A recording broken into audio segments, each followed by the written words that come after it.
Here is the latest news, and I suggest we start with it. The Kremlin reports on a conversation between Putin and Macron. Details are scarce, but what the Russian side says focuses on a few key points. The point that was made in this conversation is that crises have to be resolved, that the solution to the crisis has to be comprehensive and long-term, involve the elimination of the root causes of the Ukrainian crisis, and be based on new territorial realities. Well, this is the whole story that we hear all the time, but again, it's being told to Macron. Let's take it one step at a time. Why do you think such a call has taken place right now? And then we will move on to analyzing the content, the one we have.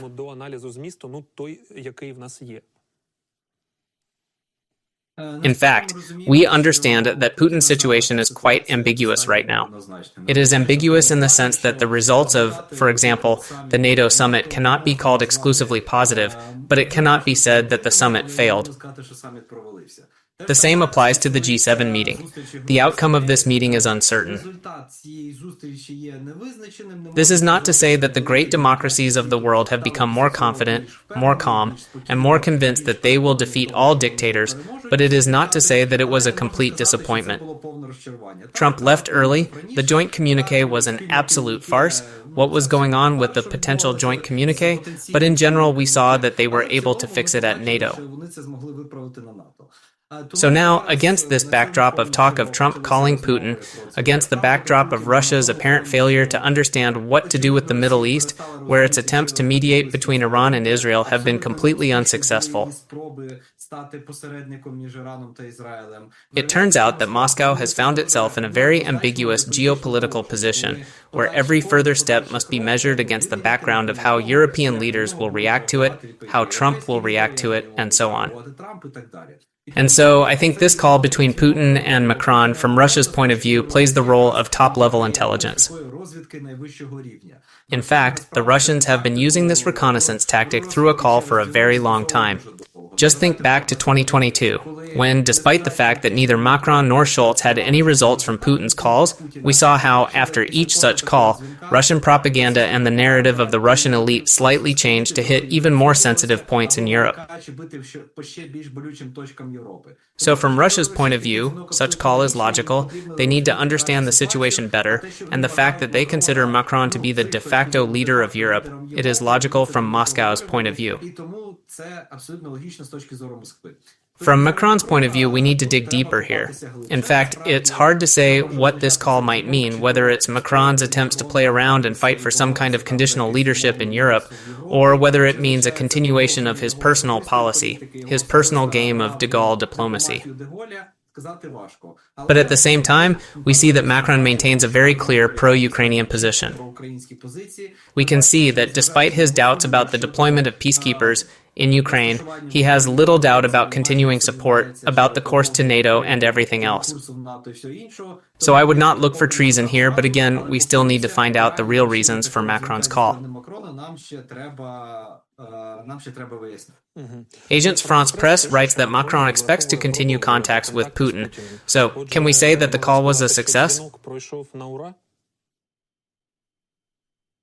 I'm not sure it went smoothly because he was hoping to extend the contract. Oops, a Freudian slip. I meant contacts with Putin after calls in 2022. We also see that over the past few months, France has been rather vague in its statements regarding the resumption of at least financial or banking cooperation with the Russians. So I don't think the idea here is to resume business as usual with the Russians, or indeed to restore some normal working relations.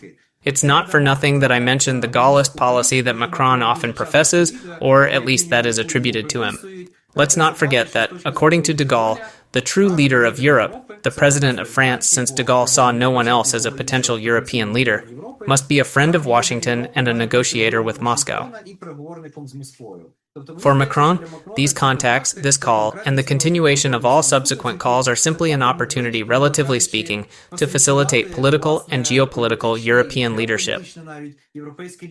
Because with an active Merz, the French president really needs to become more active himself and become a greater European force. Even though they hadn't spoken for 3 years, as you rightly pointed out about the contracts, they still had contracts. And perhaps Macron hopes to extend these contracts as imports increased by 81% in 2023-2024. France became the second largest buyer of Russian LNG after the United States, spending about $2.6 billion in 2024. This is a problem not only because of France as such, but also because Europeans have been held back in terms of business recovery by Washington's position as usual. And now we see the lifting of some sanctions on banks that work with Russian nuclear energy programs, which are completing a nuclear power plant in Hungary.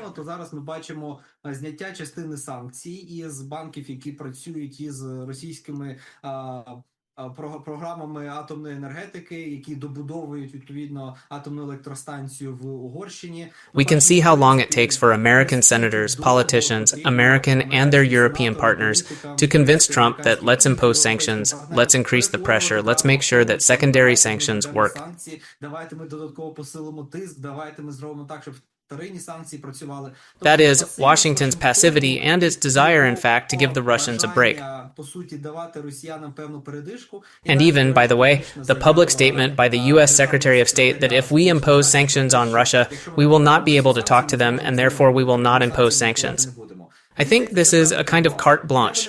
I would not rush to accuse Macron of being the key partner of Russia in Europe, but yes, we must really state the fact that unfortunately, French businesses are interested in restoring these contacts with the Russians.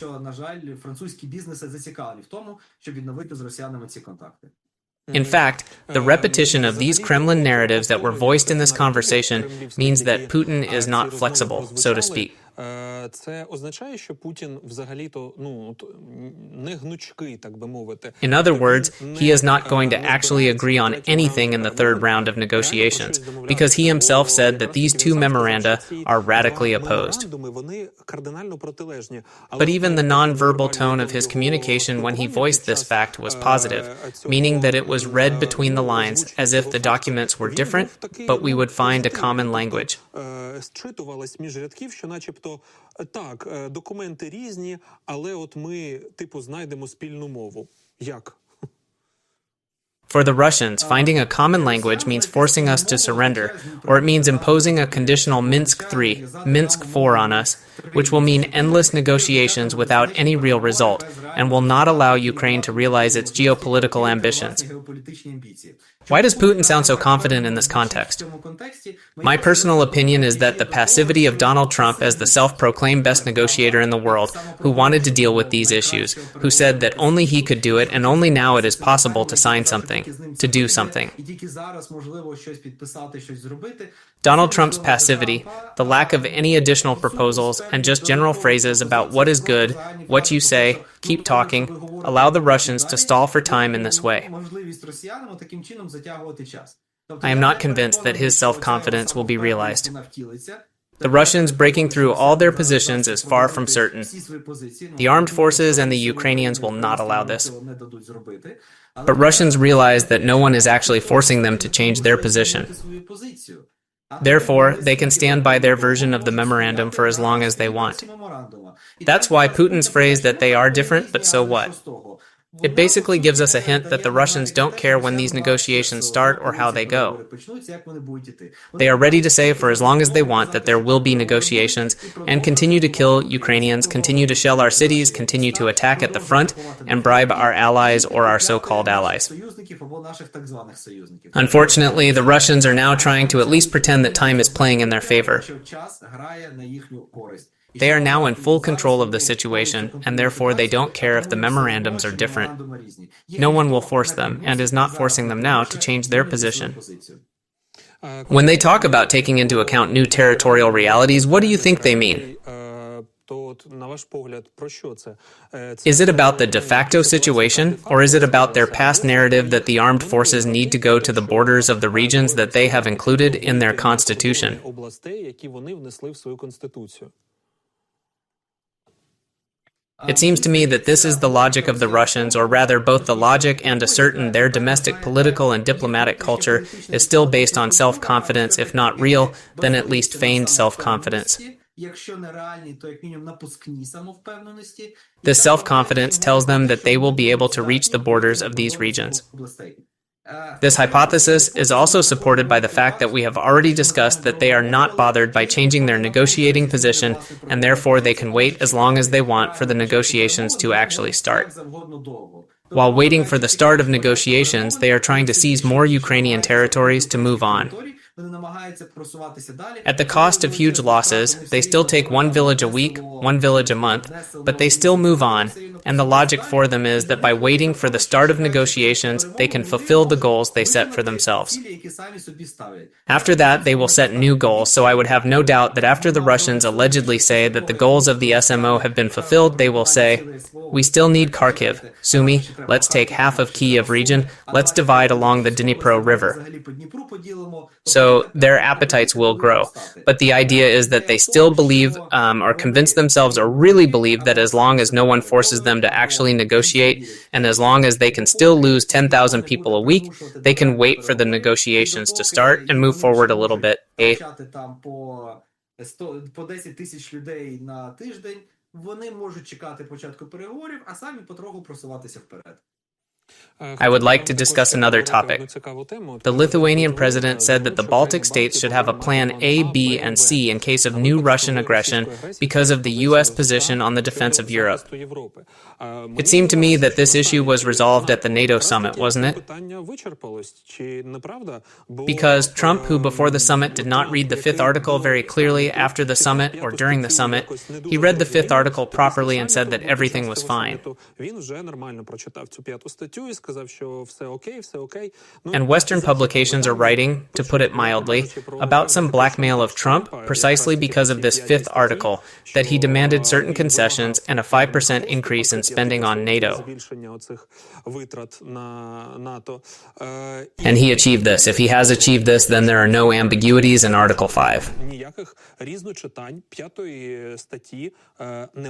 But then why does the president of Lithuania say that there is a certain position of the United States on the defense of Europe, and that this should be seen as a certain problem, as a certain risk? Look, the problems with reading Article 5 cannot go away, because the problems with reading Article 5 are the whole point of Article 5. The fifth article was not created to be enforced. The fifth article was created so that no one would want to check how it would be enforced. And so, in fact, this uncertainty will never go away. Indeed, this has been one of the key strategies of U.S. foreign policy for almost 80 years. This is a so-called strategic uncertainty tool that they have used, are using, and will continue to use for a very long time. So I would not expect any certainty. Just think of Biden, who accidentally once said that they would be ready to fight for Taiwan. And after that, the White House, the State Department, and the Pentagon were screaming for 2 months that it was a slip of the tongue and no one was actually planning to say that. With NATO, situation is the same. Lithuania's concern is understandable. Let's recall that at the NATO Madrid summit in 2022, the Baltic states unexpectedly learned that it turned out that the plan to invoke Article 5 in the event of Russian aggression against the Baltic states included a pause of almost 90 days when the Baltic states were either occupied or their cities and armed forces were being wiped out while Germany and America redeployed their forces and set up logistics. Поки Німеччина і Америка перекидатимуть свої сили і налагоджують логістику. At that time, unfortunately, what happened in Bucha and Irpin had already happened, and the Russians began to carry out their genocide. So the reaction of the Baltic states was radical. They say you've seen what Russians do in weeks. Imagine what 90 days of occupation would bring. So while you superheroes are going to be gathering here for a long time to save the world, what will happen to us in these 90 days? And then NATO's strategy really started to change. It wasn't just about the fifth article, it was about real military plans. Then they announced a plan to increase garrisons on the eastern flank tenfold. На східному фланзі. Then they announced a plan to improve infrastructure, logistics, and so on and so forth. Далі і тому подібне. It was a turning point in the modern history of NATO. Історії НАТО. And when Lithuanians say that we do not have this certainty, this does not mean any fear, any pessimism. It is a completely realistic and correct assessment of the situation. І правильна оцінка ситуації. Because not only are we dealing with Trump, but there can never be any certainty. Ніколи не може бути. We are dealing with an international political instrument that contradicts the very notion of certainty, which contradicts certainty in international relations. Визначеності в міжнародних відносинах. There is another interesting topic for our discussion. Erdogan said that the next NATO summit will be held in Ankara in July 2026. Remembering a book called The Next 100 Years, there was a certain prediction about the events that are coming. And there, Turkey was given a special place. Friedman believed that Turkey would become one of the world's top 10 economies by the 2020s and would be a stable military and political power. And we do see that despite certain economic problems, they are building their fleet, they have these ambitions, and these ambitions do not remain just words. In other words, they are indeed moving towards this, but the problem with the book is that it did not foresee a war of this kind against Ukraine. And we can say that Turkey's plans may have been postponed. But is this signal that the NATO summit will be held in Ankara next year a way for Turkey to become great? Or how should we read this signal?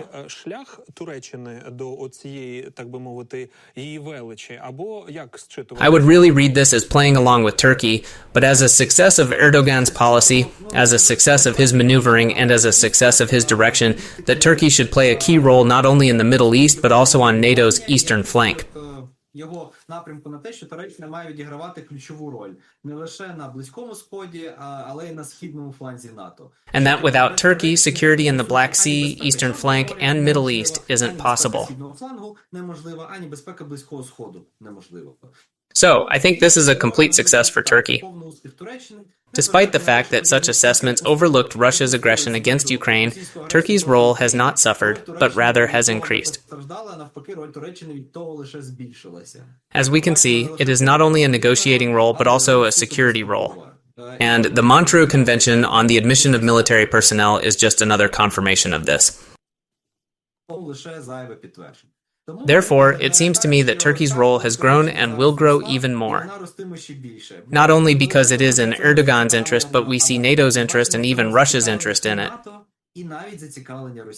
I would like to talk to you about certain threats that are currently being broadcast in the information environment. Lukashenko says the Oreshnik missile system will be deployed in Belarus by the end of 2025. Putin has repeatedly stated that this complex is being or will be produced, that it will be mass-produced, and that it is a new and unique development that has never been done before. We see that a certain hype, both around nuclear weapons and around this Oreshnik, is being continued, brought about, and produced in the media. How do you feel about this news?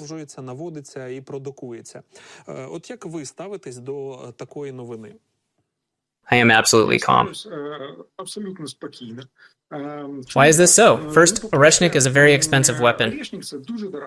We are not talking about $1 million here, but several tens of millions of dollars for each launch. Even in Russia, which is pumped up with oil and gas money, there is not much money in this amount. They already have huge problems with their economy. Even Putin openly states on TV that Russia will reduce spending on the military-industrial complex because there are problems with the economy, because the economy is overheated by money from this military-industrial complex. Huge inflation. Just today, German Gref, the head of Sberbank, said that the Russian economy is going to have huge problems. So to listen to these statements that they will now make a huge number of these Oreshniks in order to throw them every day, one Oreshnik at a time, to shoot at Ukraine is just ridiculous. Because they cannot solve more trivial, let's say, problems. That is, to supply drones in large quantities, artillery shells in large quantities, tanks, and everything else. So a simpler and cheaper weapon, and in fact a weapon that is more effective on the battlefield than Oreshnik.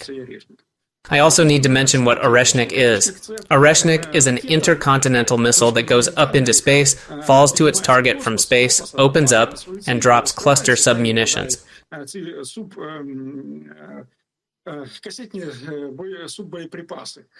It is designed to carry primarily nuclear weapons. There was a strike by this Oreshnik on Pivdenmash on the Dnipro. They were able to damage the production there, the workshops that had been empty for a long time. They smashed some windows, destroyed the building, but they could have done it much cheaper with other weapons, no matter how strange it sounds, no matter how cynical it is. That's why I'm very skeptical about all these threats about the placement, about Oreshnik, let's just say. Yes, by the way, a very serious and weighty argument, the one they made about the economy and mentioned German. And recently, Putin himself came out and said that they have to reduce defense spending because the economy is stalling. Again, this is in addition to what you said. I would also like to move on to other topics that relate directly to what is happening on the battlefield. Trump said he was closely watching the Russian army's next move in the Sumy region. We'll see. I am following the situation very closely, he said after visiting a migrant prison. A prison with alligators, as they say. At the same time, we are also closely monitoring what is happening. The General Staff writes that the Ukrainian military has begun to push the Russian occupiers out of the settlements of Sumy region, but the Wall Street Journal writes about 50,000 troops that the Russians are building up in this area. So let's try to balance the situation. In your opinion, what is going on? What is known? Firstly, we need to look at this situation in dynamics. What happened? Where we are now? The enemy's first activation, it started somewhere around the end of March, beginning of April. They were able to exert the greatest pressure and make their greatest territorial gains during May and perhaps the first half of June, even the first decade of June. Then they were able to go 5 to 7 kilometers from the border of Ukraine, deep into the territory of Ukraine, and were able to reach, at most, the outskirts of the village of Yunakovka.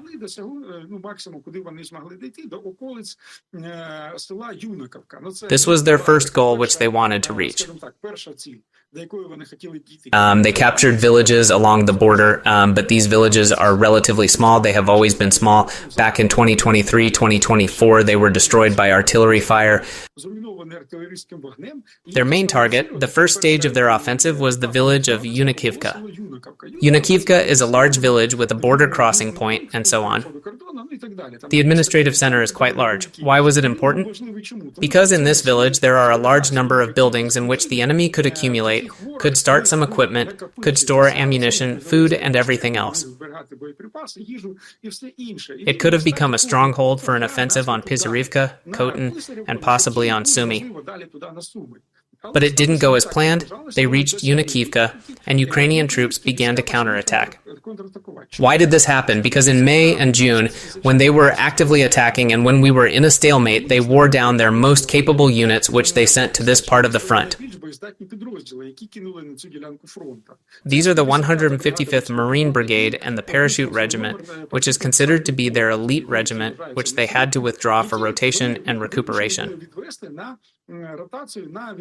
Because more than 50% of personnel losses and endless assaults on minefields under drone strikes and artillery attacks. Now the armed forces of Ukraine are counterattacking. If they are pushing the enemy back, they have already pushed them back about 1.5 kilometers.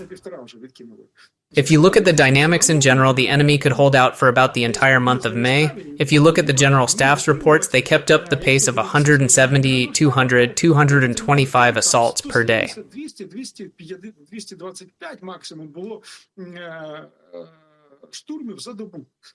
Now they cannot keep up this pace. If we look at the General Staff's reports, it is usually 140 per day at most, sometimes 150. That is, they have significantly reduced the pressure. We are talking not only about Sumy region, but about the entire front line, including the hottest areas such as Pokrovsk and Toretsk. Therefore, at the current stage, we can cautiously say that the front line in Sumy region is stabilized and even we are repelling them and counterattacking. This doesn't rule out bringing in fresh units or transferring them from Pokrovsk, but for now, the situation seems stable. The deep state also writes the following statistics, not very pleasant, that in June the Russians seized 556 square kilometers of Ukrainian territory.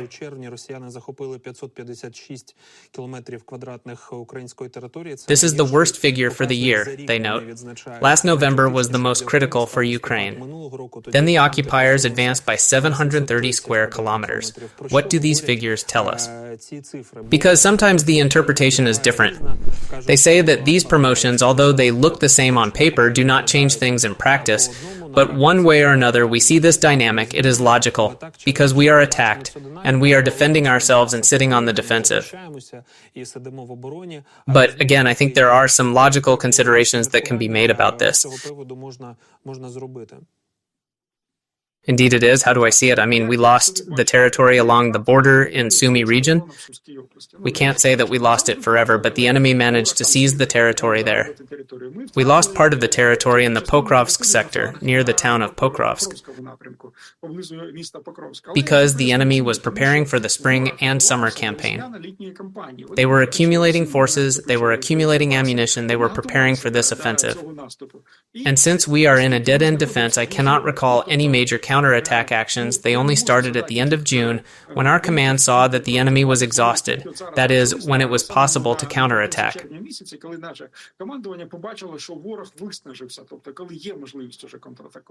That is why we were losing territory.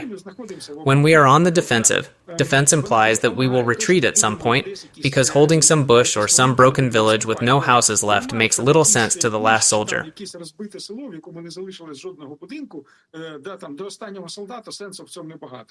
We retreated and lost some territory, but the situation remains under control. Most importantly, we are counterattacking and seeing Russian troops grow exhausted. In fact, this dynamic is continuing, and we see some successful operations being carried out.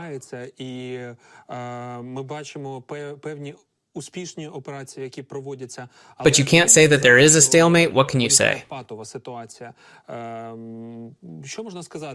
In the sense of stopping the enemy, we do have such an opportunity, given that the assistance from the United States, what is being said now, what is heard in the information environment, is drying up and becoming less and less.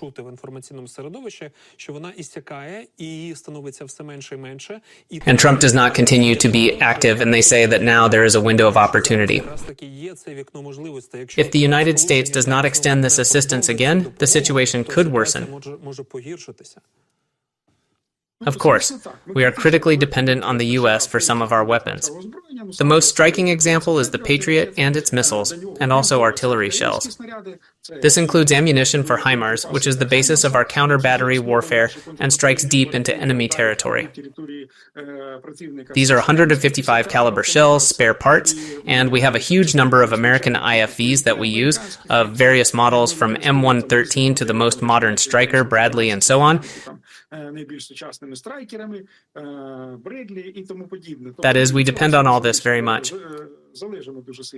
But Trump is a businessman first and foremost. He thinks in terms of money. I am more than sure that he will not give help for nothing. He will give in exchange for something. Our allies absolutely have the opportunity to finance this assistance. Because all European countries, the European economy, it is comparable. It is comparable to the US economy. There are countries like Norway which has more than $1 trillion in reserves. Some countries, like Switzerland, hold over $1.5 trillion in reserves. And most importantly, Germany, for example, has lifted the restrictions on public debt. Not entirely, but they've raised the restriction bar, allowing them to issue bonds and use the funds to buy weapons. That is, it is absolutely possible to find a source of funding for the purchase of American weapons. I don't think we're in a stalemate or in a mood of defeat. It's too early to look for something we don't have. I am more than confident that we will find funding, and I am more than confident that we will get the weapons we need. I'll add some positive news, as the General Staff writes that on June 30th, Defense Forces successfully struck a command post of the 8th Combined Arms Army of the Russian Federation in the temporarily occupied territory of Donetsk region.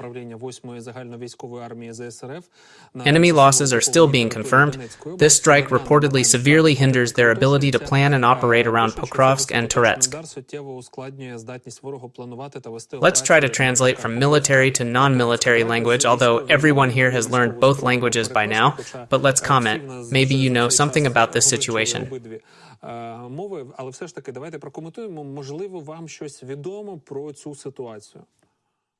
First, let's emphasize what the attack was about. It was inflicted by Storm Shadow missiles. These are precision air-launched missiles manufactured by our partners from the UK. French missiles Scalp are essentially the same thing. A missile with different warheads, so to speak. When they talk about destroying headquarters, a headquarters means several dozen very high-level officers in one room.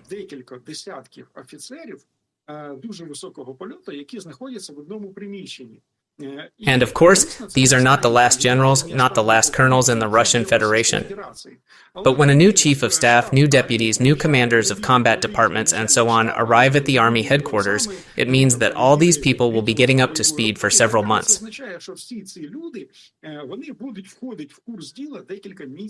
Until they know the situation thoroughly.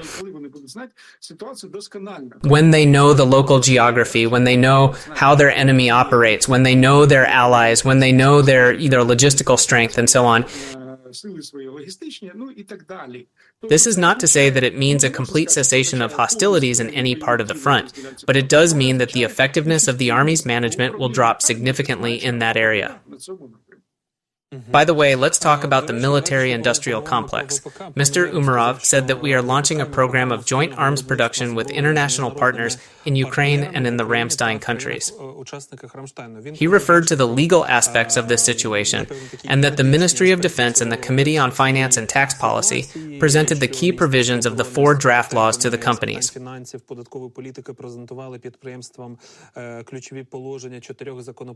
In other words, we are talking about the bureaucratic component, which may be simplified in order to be more flexible. You may also know some details about this. Can we add this news to the summit where they said that the cost will also apply to Ukraine?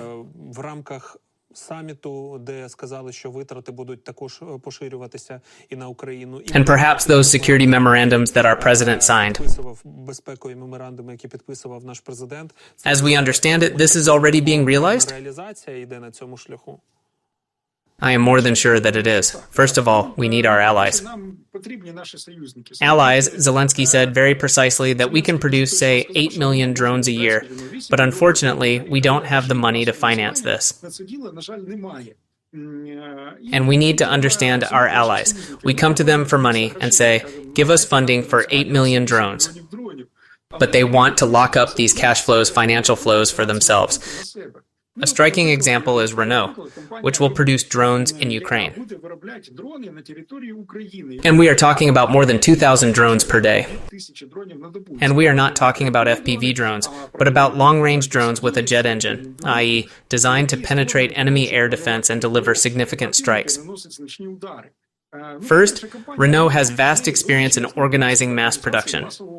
Let's recall how many Renault cars we have seen even in Ukraine, let alone around the world. On the high-tech nature of Renault, which has been an F1 champion several times, so they know how to use high technology. And most importantly, they will then be confident that their investments, their funding, will be properly allocated and spent. I am more than confident that with the help of our allies, both financially and technologically, we will be able to obtain the necessary amount of weapons that our armed forces need to repel Russian aggression. Pavlo, thank you for your time, and thank you very much for joining us and answering our questions. Have a good evening. Thank you.